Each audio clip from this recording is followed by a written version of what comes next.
For this one, I wanted to cover the nature and our understanding of grace, great runes, and godhood as the game presents it.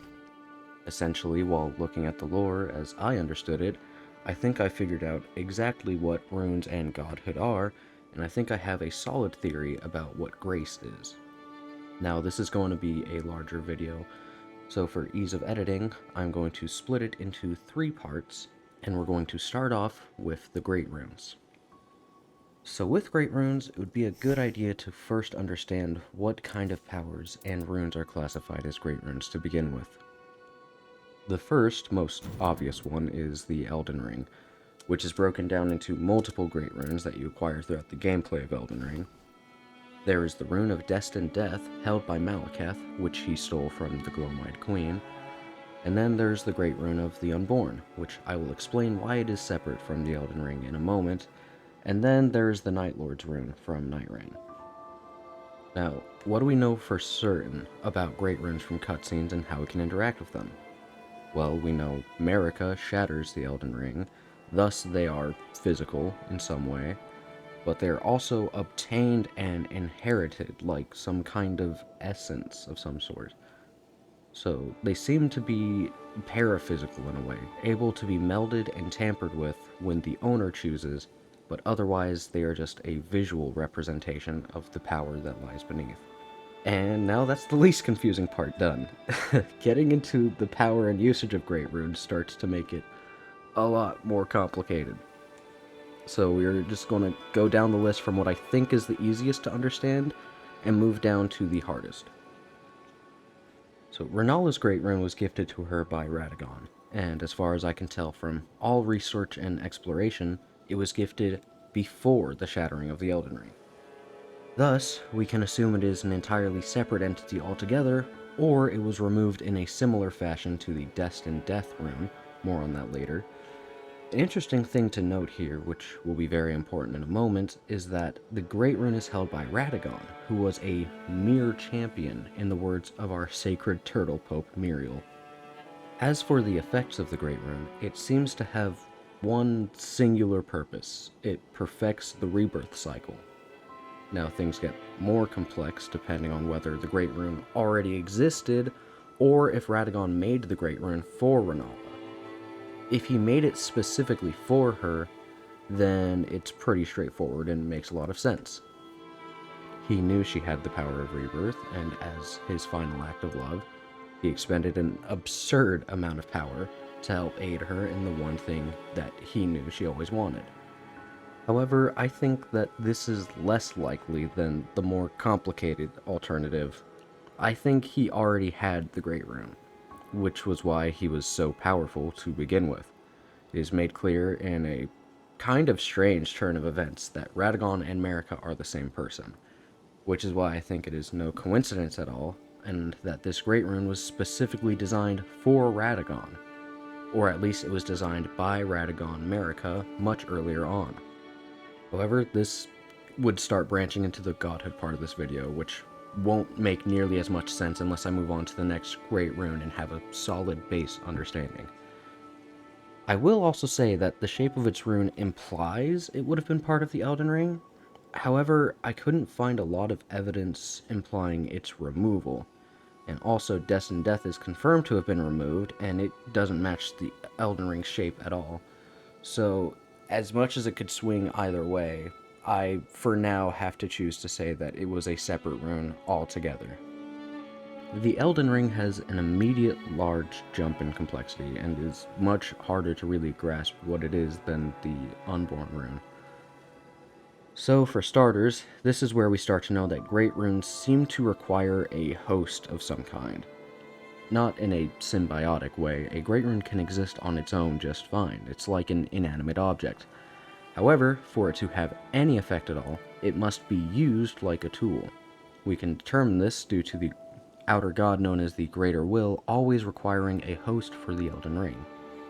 Even as Marika betrays the Greater Will left and right, she is allowed and even required to be its vessel, and even sources suggesting her replacement involves just that, replacing her, not removing her station entirely. It speaks to a level of necessity for that station in general.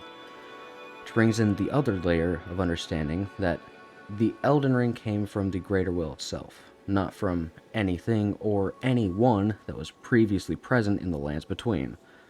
Or at least when the Golden Order was formed, it would have already existed or been made by America and the greater will.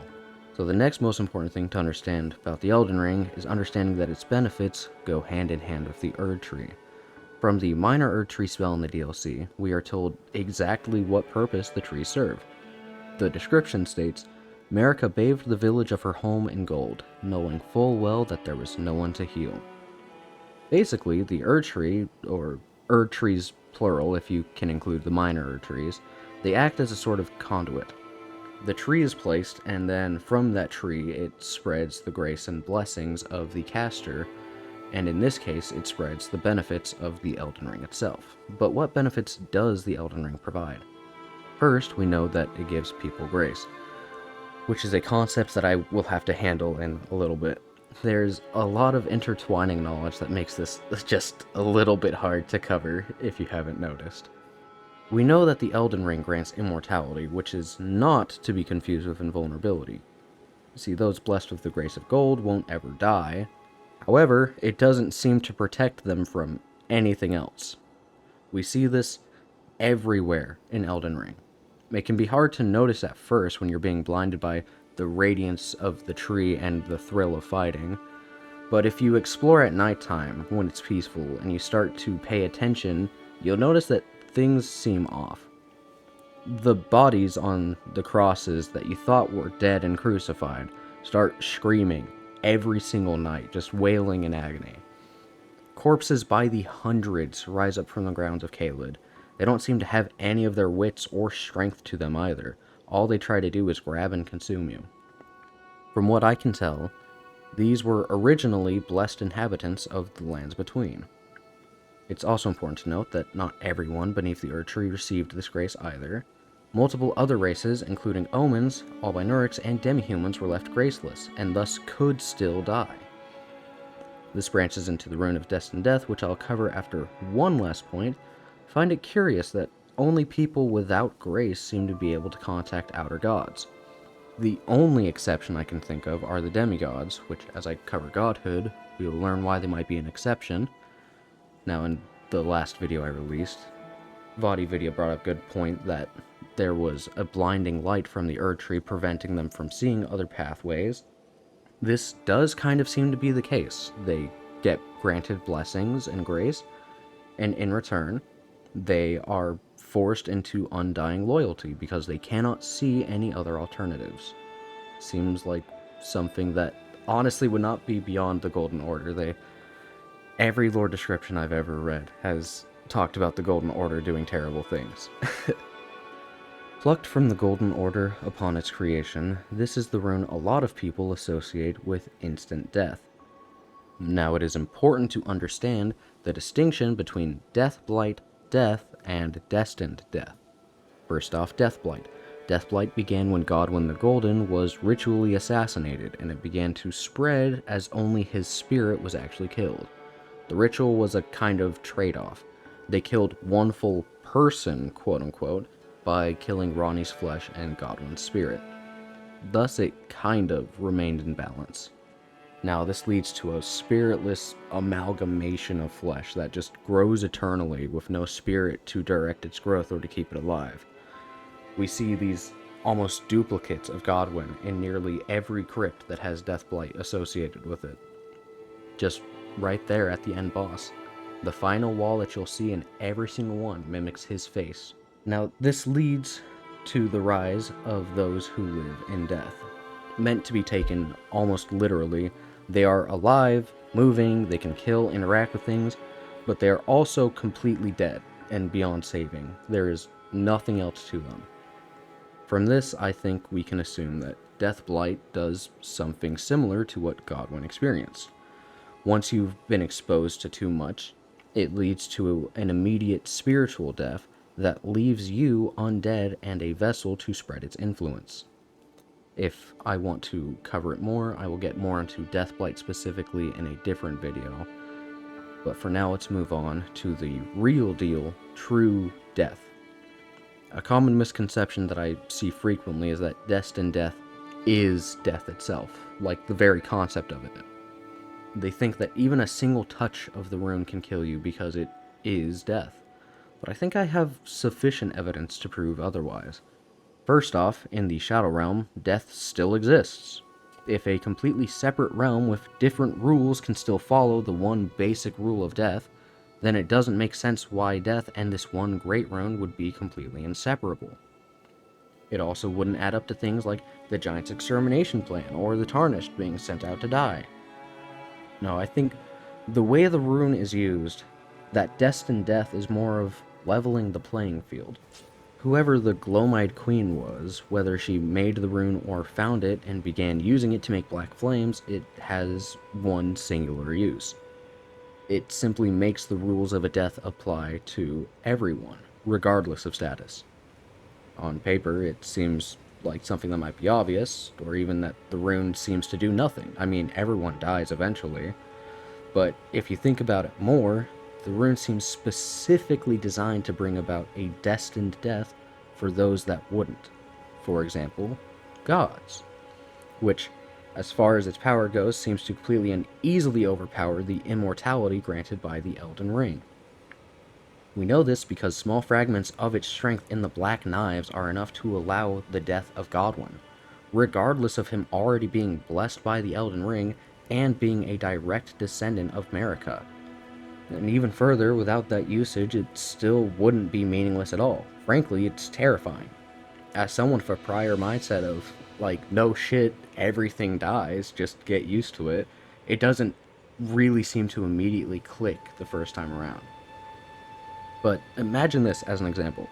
You are completely immortal. You will live for millions of years or more. But for this purpose of example, we'll say you have lived 19 years and you will easily live another 1,000. You are at the prime of your life and you will be for decades, and there is literally no way you could feasibly die anytime soon. It's impossible. So you stand up, you notice an ant on the wall, and why would you pay any attention to a little ant? You wouldn't. So you turn away, and less than 1/1,000,000th of a second, the very instant you are no longer seeing that ant, you are instantly crippled. Your life is being sucked away, you are frail, old, and almost lifeless. An amount of time so short to you that you would not even notice its passing was all it took for this tiny thing to ensure that you will now know death regardless of what happens. And all you can do is stare into its glowing eyes as you fade. For mortals and every other thing similar, destined death contains a lot of power, and it will absolutely aid in killing you as soon as humanly possible. But its main intended effect is solely to ensure that the rules of that world, specifically death, apply to everyone equally, no matter how powerful. Because of this, I don't actually believe one touch of the rune or even Malekith's Black Blade would cause death. I think the power would immediately make you have to react to it, as you would essentially start the dying process the second contact is made. But I think otherwise, the actual killing must be done manually. Whether it's using the innate strength of the rune to fuse magic attacks, or if you kill via some other method, it doesn't seem to matter. Now, the last part of destined death is its namesake.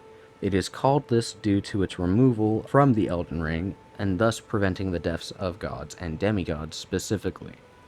This rune seems like it is also a part of the idea of fate, which is a theme in Elden Ring. With the fates of the gods being held in here, making contact with the rune allows their fate of death to be reunited with the subject. Two things show us why this is the case. The first one is Godfrey's cutscene as you enter the fight. At that point of the story, you have just released Destined Death, which allows the rune to apply its effects unanimously again. We walk in to see Godfrey holding Morgott, who finally dies right in front of you. His body fades away into just runes and grace, so we know that he was blessed with grace and immortality at the very least, and since this effect never occurred any sooner, I think it's safe to assume that that is the exact moment he actually dies. With Destined Death released the demigods and everyone blessed with grace gets the full blessing of the original Elden Ring, which didn't exclude death as a part of that.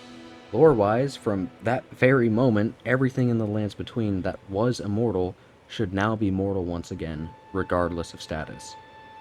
It also gave us access to kill the Elden Beast and Marika/Radagon. Now, a second thing that I noticed is that there is a kind of loophole. So I mentioned earlier that the Shadow Realm had death as a constant. One thing we see is that Miquella takes Mohg's and Radagon's body to the Shadow Realm once they're beaten in battle, and then they die. We know they die because he has to resurrect them.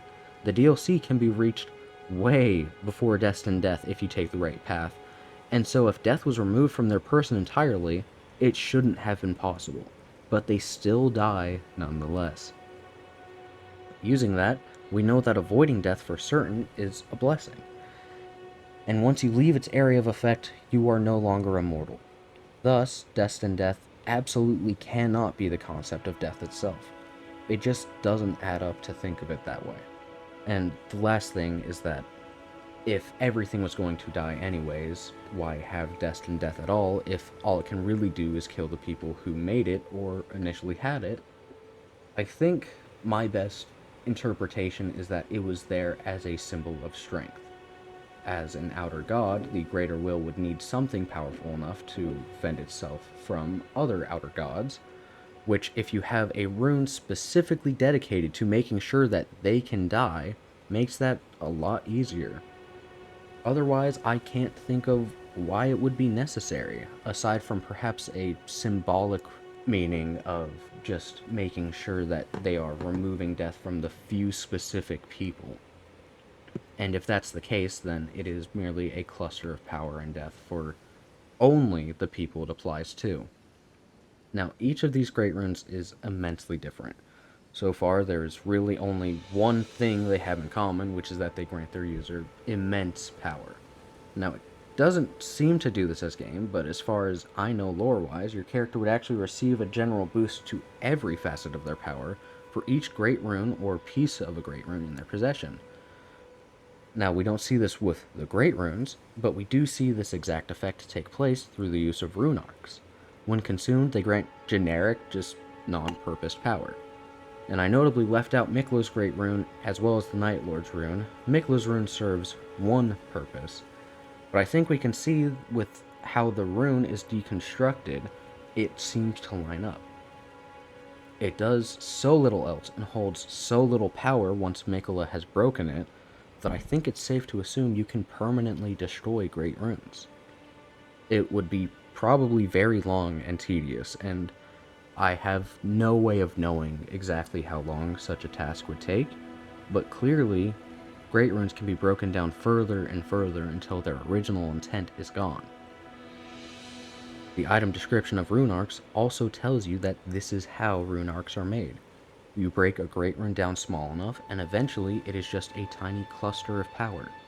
In my mind, this also makes complete sense. My theory of how Great Runes work at the moment is based on the DLC's cutscene with Marika, which I will show here. I think that in this moment, we witness the crafting of her Great Rune of Eternity being forged.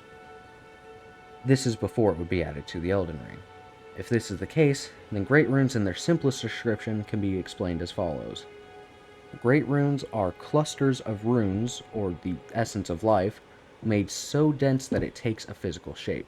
This cluster of power is crafted into a rune shape that has a literal or symbolic meaning that guides the effect that strength has. Before we move on any further, I think it is important to note that the shattering of the Elden Ring had massive effects, but complete destruction of the world was not one of them. Most of the damage the land sustained was entirely obtained in battle during the Shattering War. As such, I think it would be safe to assume that Great Runes are certainly powerful enough to change some of the rules of the world, maybe make some changes to the land itself, but they are not the fabric the land is crafted out of. You do not need Great Runes or even the Elden Ring to exist in order to have the world go on. Think of it like just a tool. It's like a complicated shovel.